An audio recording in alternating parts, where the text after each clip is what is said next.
welcome back to Trial by Podcast. I'm Carissa. I'm here with Izzy and Antara, and today we'll be discussing a variety of the animal law amendments that are seeking to enforce a greater protection of the welfare of animals, both in our homes, in agriculture, and also in recreational sports.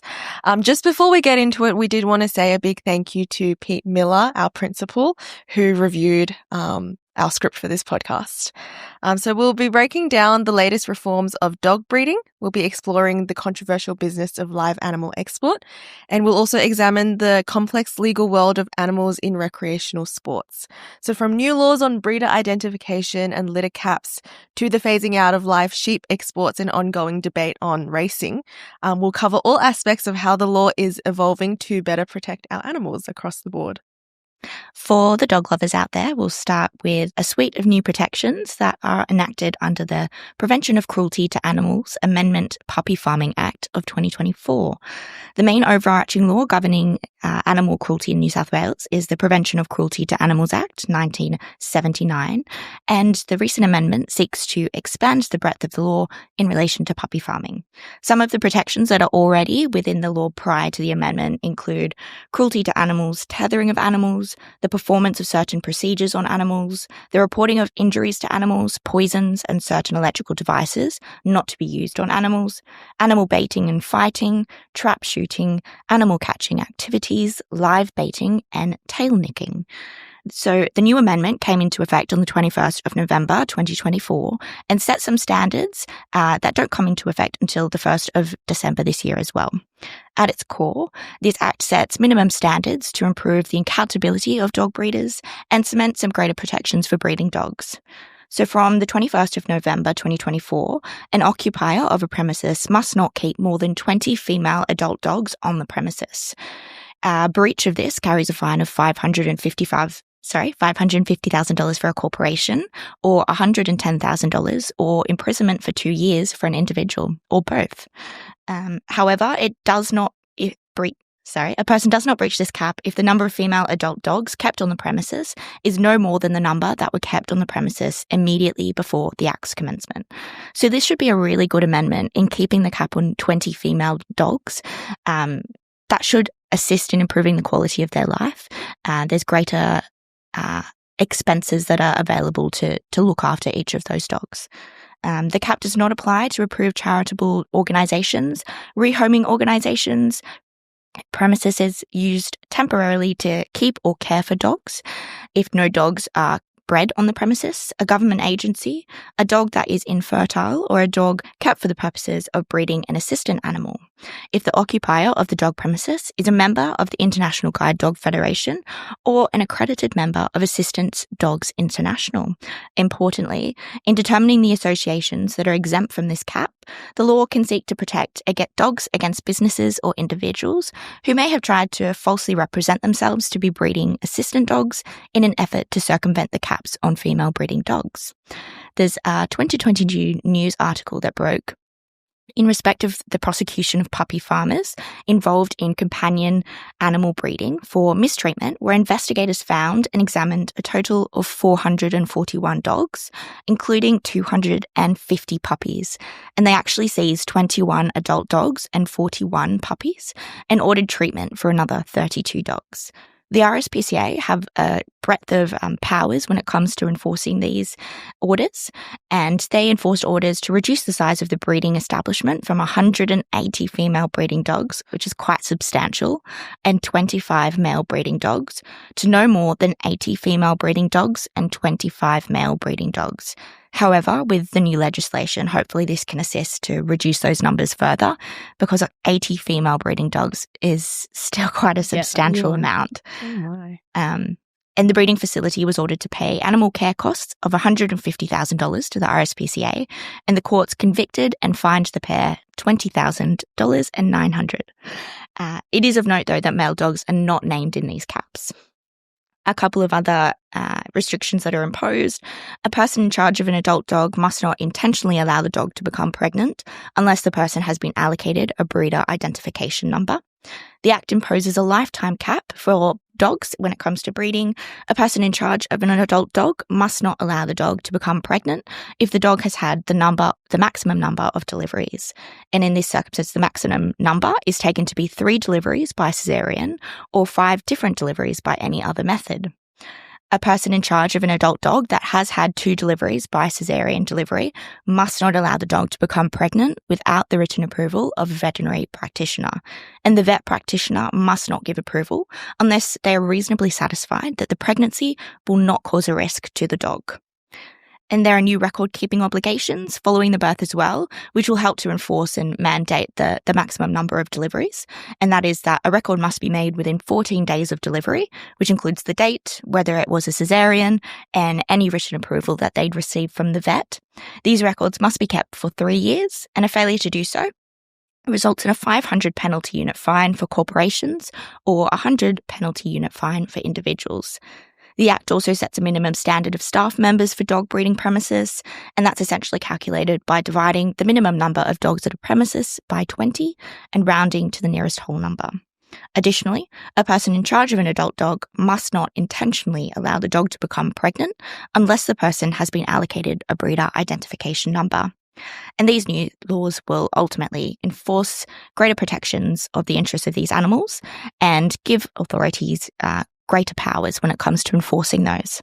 Yeah, I feel like that's so interesting because the normal person wouldn't just know about these laws. I feel like it's so common and it's so regular to just go and buy a puppy off somewhere or to just go to a place where you don't really know if they're a proper breeder, but it's a little bit cheaper, so it's a good place to get a dog or something like that. But you don't actually know whether they've aligned with all of these standards that you just talked about. So I thought it was really interesting. Yeah, and so many that you mentioned, I didn't even know these laws existed. And it's good that they do now. I think it's a bit sad that it's taken till 2024 for a lot of these amendments to come. So then it makes you really question what's been going on with puppy farming, the standard that they've had up until now, because 2024, this type of activity has been around for a long time, and you consider the quality of life that these animals has not been available to them.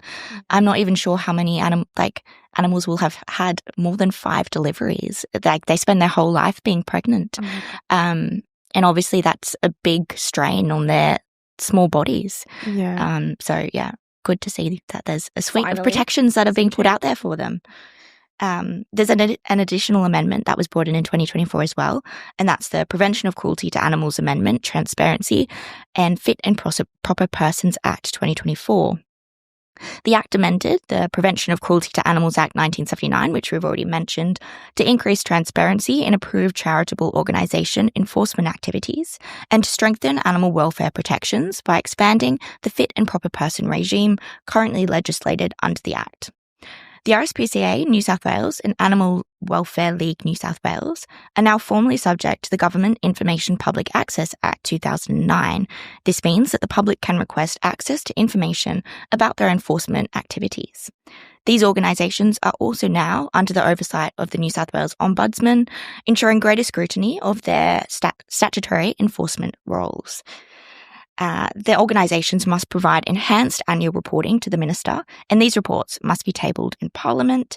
The process for appointing these new officers and inspectors has been updated to include defined terms of appointment, mandatory identification documents showing proof of their appointment, and a new offence for failing to return identification when directed.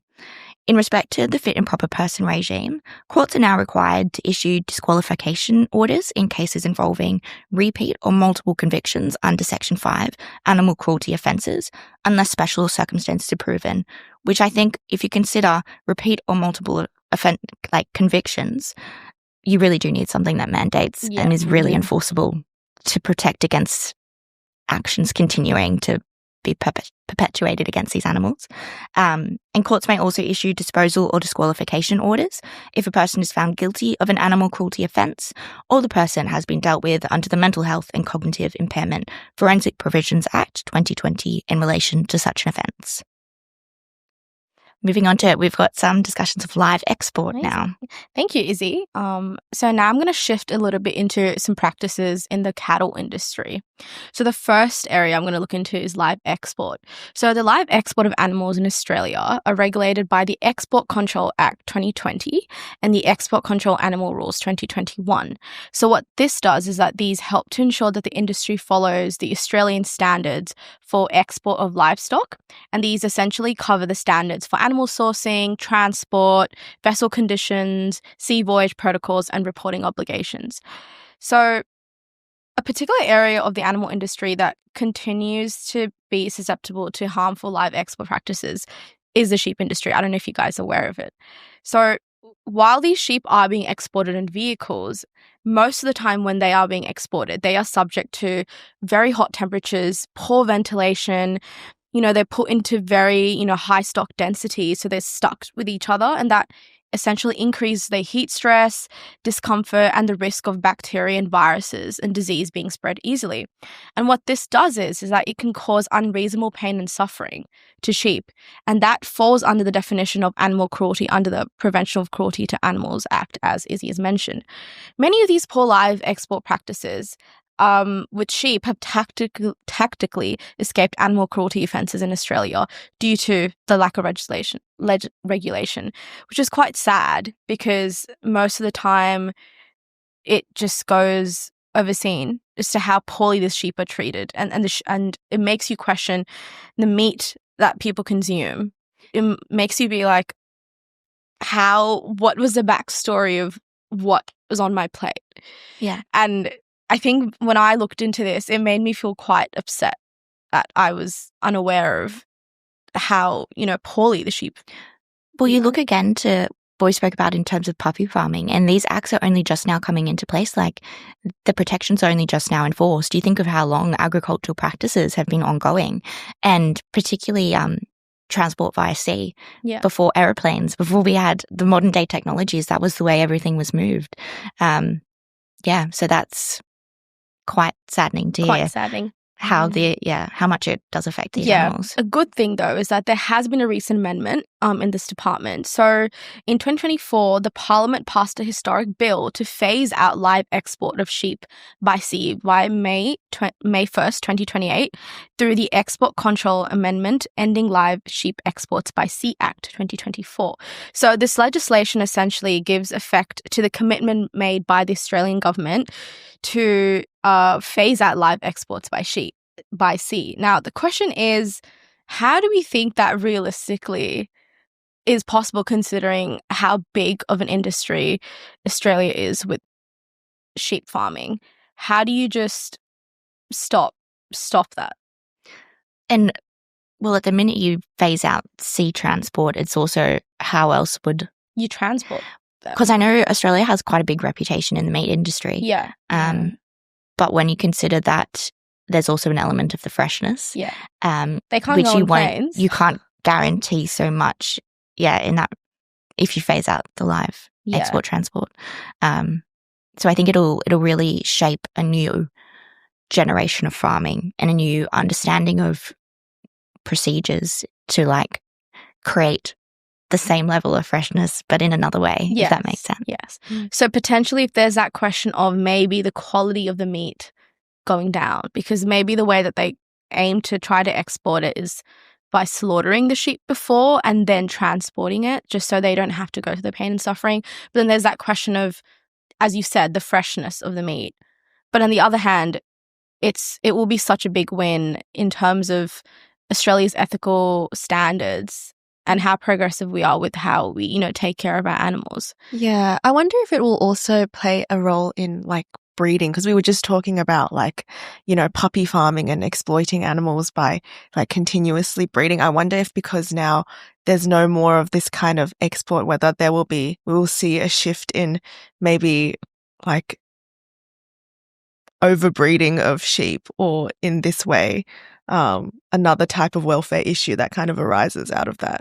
Because I guess in that respect, you're no longer considering the welfare of the sheep when they are exported. Yeah. So that could lead to mass production type situations where you are exporting a lot of sheep in, Yeah. Yeah. And currently the live sheep export by sea industry is worth $77 million in Australia. Wow. So it's a big industry that we have. And that figure is continuing to grow. We still have like 3 more years till 2028.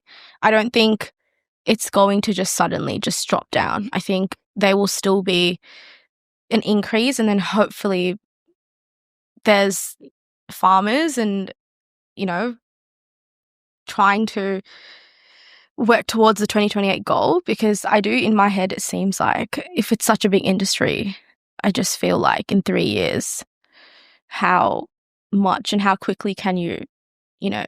And I guess what support's being offered to farmers? I haven't really investigated that, but that is a big transition in how they manage their practices. And farming's such a massive industry in Australia. I wonder if they will offer any support that will help in that phasing out of live export by sea. Yeah, and then you also wonder what that will do in terms of, I guess, jobs for these farmers. Like if a lot of these farmers work towards the export by sea, will that mean that they will lose their jobs? But then also, I guess that capitalizes the opportunities for people onshore that work with sheep. So there's some food for thought. Yeah. Next, I'll look into sheep shearing and husbandry. So sheep shearing and husbandry practices are governed by Section 34A of, I'm just going to say POCTA for the legislation that we've been referring to constantly here. The current standards for sheep shearing include minimizing stress and injury during the handling and restraint of sheep for shearing, using trained personnel to perform the shearing, providing them shelter and protection from extreme weather conditions before and after shearing, and immediate treatment of injuries such as cuts and abrasions. So when the sheep are sheared, the nature of the shearing is quite aggressive. You know, a lot of practices on sheep, such as mulesing, tail docking, castration, can be very painful. And I don't know if you know this, but most states in Australia, except Victoria, do not mandate anesthetics or pain relief medication for sheep younger than 6 months. That is just really sad. Most of the time. I did not know that, yeah. Yeah, most of the time, they're going through sheep shearing, all of this, and there's no anesthetic put on them. And I do find it a bit odd that it's only mandated after 6 months. You would think if it's more important to do it to the baby sheep because they would experience pain more. I don't really know why that's the case, but it also raises the question of whether reasonable steps to alleviate any pain suffered by animals are taken by farmers, which they should if they do want to, be in accordance with Section 8.2 of the legislation. So sheep farming practices are quite a bit of a grey area here. So do they comply with animal welfare regulations? There tends to be a bit of lack of enforceability with these farmers, I feel like, because it's quite common for all of this to happen without them to have any pain medication, which I think is quite upsetting. Yeah. Yeah. And the next area, the final area I'm going to look into are milking practices. So milking practices are governed by the Australian Animal Welfare Standards and Guidelines for Cattle, which is prescribed under Section 34A of the Prevention of Cruelty to Animals Act. Now, the key requirements to follow for milking of cattle are that the cows must be handled calmly during milking to avoid them to have any stress or injury. Milking facilities must be clean and hygienic with regular checks for mastitis and udder health. Cows must receive adequate nutrition, hydration, and shelter during the lactation period. Milk production is still, unfortunately, quite poorly managed in Australia. So female dairy cows are forced to be kept pregnant throughout their life to ensure continuous milk production and high yield for milk. A bit similar to the puppies of them being kept constantly pregnant throughout their life. And what happens is when they're kept pregnant throughout the entire period, the overproduction of milk can lead to metabolic disorders and affect the fertility of cows, which is... I actually wonder, leaning in from the puppy farming, whether or not they might produce a cap eventually on the amount of pregnancies that a cow can have. Hopefully. I hope so. Well, currently right now, there hasn't really been any legislation put, but that would be something we can hope towards. Wow. Yeah, and if these milking facilities are not cleanly maintained, this can lead to mastitis. I actually didn't know this. An infection that occurs in the udders of cows from the inflammation of the gland. And it's very common when the facilities of how the milk production because it's not regularly maintained and clean. So that's where hygiene is really, really important. So the RSPCA reported in 2019 that mastitis affected about 5 to 10% of Australian dairy cows during their lactation, which in the grand scheme of things is quite a large significant figure because we are a big, we have a big industry for if we're talking, millions of cows and 5 to 10% of those, that's a massive number. 100%. And I don't know if I'm correct, but I feel like our biggest cattle industry is the cows, no? I definitely think it would be very large. Yeah, very, very large. So 5 to 10%, that's a lot. And unfortunately, as I said, there's no recent legislative amendments. But if it's a step forward, as of 2025, dairy producers must participate in this livestock production assurance program. And what that does is it makes those farmers ensure that they complete the animal welfare management plan, which hopes to kind of, work towards more practices that are sustainable. Mm. And I think it's like really interesting that you've kind of like talked about this, like the dairy farming and also like the cattle industries and everything, because I think I guess it's not something you think about on the daily. Like you kind of consume these products, you consume the milk, you consume like the meat, but you don't really kind of think about how it's come to be about and like whether where it was sourced from was actually ethical. So I think it was really good to, I guess for me personally, to actually think about everything that I'm consuming on a regular basis more thoughtfully. And I guess these amendments, they're not only providing protections, but they're also, it's greater education for everyone else, because it's not until you see that an amendment's popped up and all of these actions are what's being enforced that you realize the significance of what's not happened before then. Yeah, I agree. Yeah. So now I'm going to be talking about another controversial area in animal welfare, which is the use of animals for recreational activity or sport.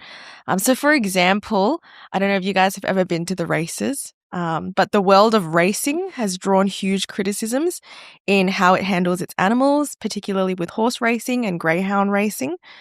Greyhound racing in particular has been a consistent subject of legislative reform and bill proposals. So I think in 2016 there was a greyhound racing Prohibition Act, which sought to ban greyhound racing, but the decision was then later reversed. I guess people just loved it too much as a sport.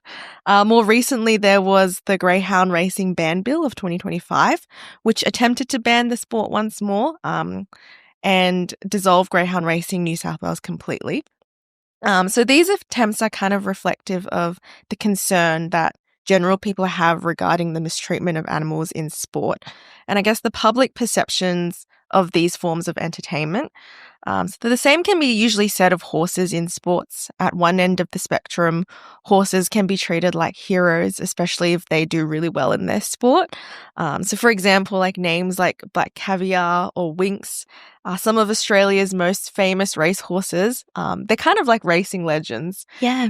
Even how the body, I can't remember which horse it is, but the body is in a museum. Phar For people to look at and observe, and it definitely does encourage it a lot. Yeah, for sure. They're kind of like these racing legends. For example, like as well, show jumpers in Olympics, if their riders win, they are kind of equally considered as Olympians. And yet there's the other side of the sport which can be broadcasted as well, such as lots of animal neglect, mistreatment, animals being overtrained and overworked for these kinds of sports. For example, the Melbourne Cup is quite notorious for consistently having horses break down during the race and having to be euthanized because horses who break their legs can't really recover. And what most people do not realize about these kinds of sports is that they are very complex, but they are also heavily regulated. And often the rewards of success sadly do result in breaches of these regulations. And so what kind of does the law say about it? So I guess the welfare of animals used in recreational sports is protected by legislation and supporting codes and standards, particularly the Prevention of Cruelty in Animals Act 1979 and also the Prevention of cruelty to animals regulation in 2025 as well. And so I guess they kind of prescribe that it is a requirement that people involved in the care and the welfare of horses and animals must comply with these documents. So, for example, the New South Wales Animals Welfare Code of Practice number 3 kind of deals with how horses in riding centres and boarding stables are managed. So there are responsibilities on the managers of these centres to provide adequate facilities, equipment, food, water, supervision, and care to ensure that the welfare of these horses are kind of met. They have to supervise daily feeding, watering and inspection of these horses to ensure their well-being, so making sure they're not being underfed, they're not being neglected, that the hygiene in the premises and the health of the horses is also maintained, and providing prompt veterinary care or other appropriate treatment in cases of illness and injury, and supervising staff as well, whether they work full-time or part-time or whether or not they have a fee, are also kind of responsible for these things. And also managers also have to collect and maintain records for these kinds of animals as well. Same with accommodation and facilities. Similarly, most riding centres and boarding stables also need to have water supply. They need to be away from noise or pollution, or kind of surroundings that could injure or stress the horse out.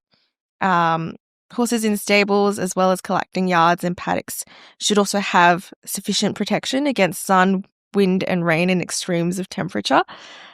They should have adequate shade, roofing, windbreaks and rugs that are necessary. And enclosures must also be designed to prevent them from injuring themselves. And methods to achieve this can include, I guess, the guidelines that are set in relation to the size and the walls, roof, doors, floor and ventilation, food and water, shelters and maintenance of horses in stables and in sizes as well.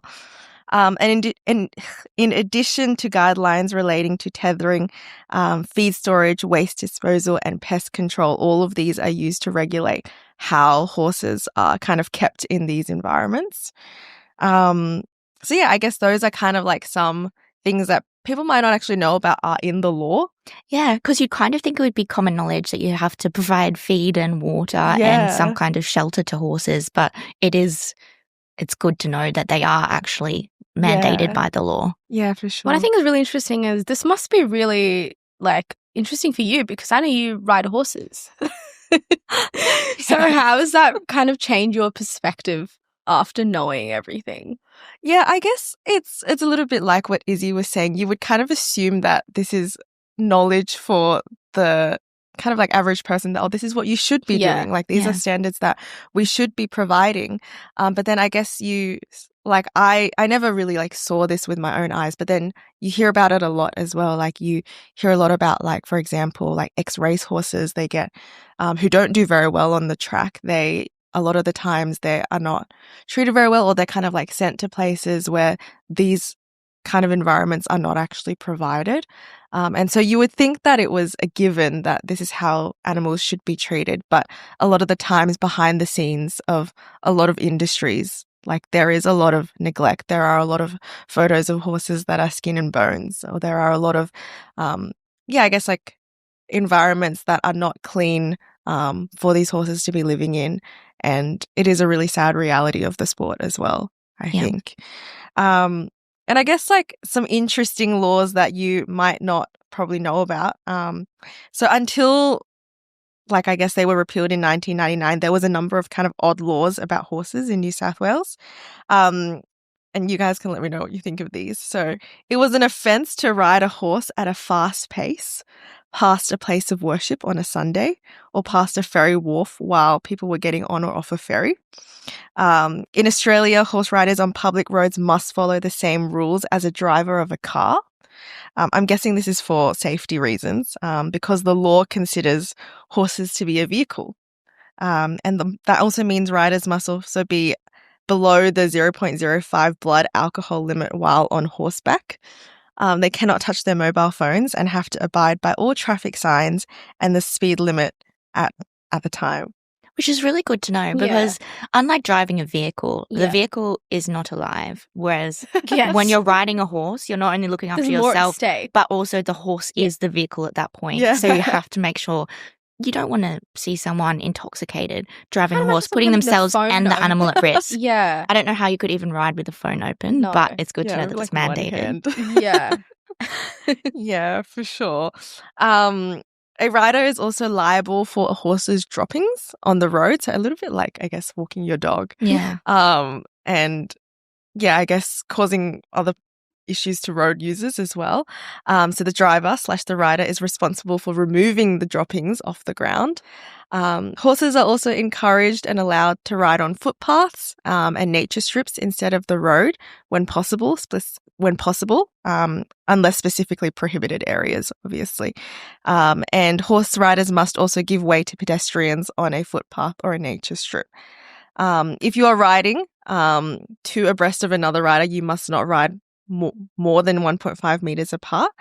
And this will allow other road users room to overtake you safely. It's very interesting. I had not considered that. I didn't know any. Yeah, but it makes sense. It makes me like happier. You just kind of see a rider down your street. But yeah, I guess those are kind of some interesting laws around horse riding and the sport of the recreational activity of I guess equestrianism. Yeah, we've covered a lot of topics today, so there's a lot to absorb there. But I guess the biggest thing is that the legal landscape for animals in New South Wales is clearly undergoing a massive shift. From the proactive measures aimed at puppy farms with breeder caps and mandatory ID numbers to the historic decision to actually end live exports by sea and the complex regulations governing animals in sports. The law is adapting to a more compassionate society, I would say. And these reforms demonstrate a powerful trend that our legal system is no longer just a blunt instrument for punishing cruelty after the fact, but it's actually becoming quite proactive as a tool designed to prevent suffering and ensure the welfare of animals across a wide range of industries. And that's us for today. So thanks for another episode of Trial by Podcast. Thank you.